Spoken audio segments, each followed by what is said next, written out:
முன்பாக என்ன இருக்கிறது என்கிறதை நீங்கள் அறிந்து கொள்வீர்கள். அப்படிப்பட்ட ஒரு ஞானம் உங்களுக்குள்ளே கடந்து வரும். முன்னாடி இருக்கிற பள்ளத்தை நீங்கள் இனி கண்டு கொள்வீர்கள்.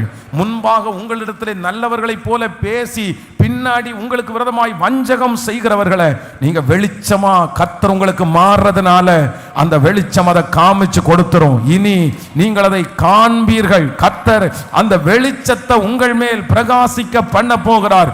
உங்களுக்கு ஒரு வெளிச்சம் உண்டாகும். இந்த இயர் ஒரு வெளிச்சம் உண்டாகும். அந்த காலத்தில் இருக்கிற பொக்கிஷத்தை உங்களுக்கு தரும்படியாக, புதையல்களை நீங்கள் கண்டுபிடிக்கும்படியாக கர்த்தர் ஒரு வெளிச்சத்தை கர்த்தர் உங்களுக்கு தரப்போகிறார்.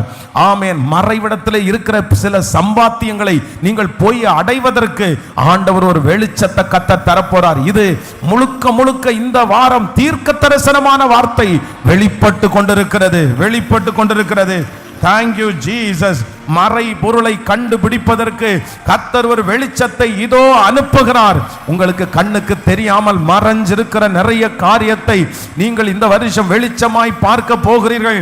கர்த்தர் உங்களுக்கு வெளிச்சமாய் நல்ல கைகளை தட்டி ஆமென். ஸ்தோத்திரம் ஸ்தோத்திரம் ஸ்தோத்திரம். ஹல்லேலூயா ஹல்லேலூயா. ஆமென். நீங்கள் அறியாததை கூட அறிய வைப்பதற்கு கர்த்தர் வெளிச்சத்தை கர்த்தர் அனுப்புகிறார். இந்த பிரகாசம், இந்த வெளிச்சம் அப்படின்றது நமக்கு